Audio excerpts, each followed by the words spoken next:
6:14, only on 5. Folks in a San Jose neighborhood who are tired of seeing piles of trash from the homeless are taking matters into their own hands. KPIX 5 reporter Kit Doe shows us the latest attempt to step in where city agencies appear to be falling short. We get to go down to the creek. It's kind of cool. It's 9 o'clock in the morning on the front lines of yet another citizen uprising in San Jose. And there's a scooter, 2 scooters. Whoa, got you. These student volunteers are cleaning up a homeless encampment in Willow Glen, one of the city's wealthiest neighborhoods. It's an in-your-face lesson on how governments cannot do it alone. There's only so much that the city can do. So if people have the chance to get out and help, more power to them. There are now 1,500 squatters along the creeks in Santa Clara County who dump mountains of garbage in their waterways.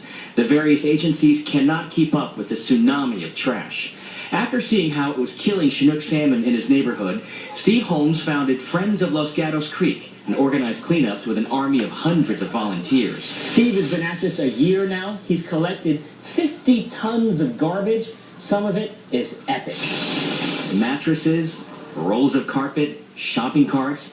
They've dismantled small villages and hauled out piles and piles and piles of debris. If we wait for this problem to be resolved by the city or the county or federal, then that's not going to happen. It's just never ending. And then there are citizens who do it alone, like Aurelia Sanchez.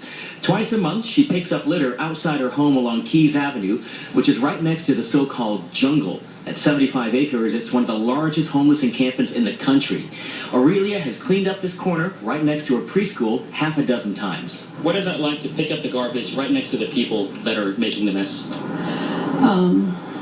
Frustrating. I just wish that maybe this will embarrass someone enough to do their job. Last year, we reported on one neighborhood in San Jose that got fed up with crime and lack of police and hired a private security guard. City spokesperson David Vosbrink says these citizen uprisings are a good thing. So nothing to be embarrassed about? Not at all. I think the more people are involved in solving problems, identifying creative solutions, the healthier our communities, all of our communities, can be. As for that homeless encampment cleanup, they've come back to this same spot half a dozen times. And back here live at the same spot of the creek that just got cleaned up. This is not the last time that they'll be out here. And until the greater problem of homelessness is solved, there's a sense that this just might be the new normal. On the upside, though, these guys run themselves like a startup, very lean and mean. Because they have so many people, they know how to talk to government agencies and get their attention, and that is hope for the future. Back to you. It is hope, Kit. Now, if these cleanup groups are run like the Silicon Valley startups, as you were saying, then maybe possibly they could scale them up at some point, correct? Yeah, so that's the idea. They have a set of best practices that they are more than happy to share with other community groups. They know how to talk to people, how to reach them, how to motivate them, get them out here. And there's a very large labor pool. A lot of people want to do good, and these guys can make it happen. All right, everyone pitching in. All right, Kit Doe. Thanks, Kit.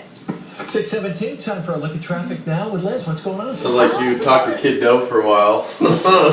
Your party food's a party, Exactly. But it comes out of your mouth.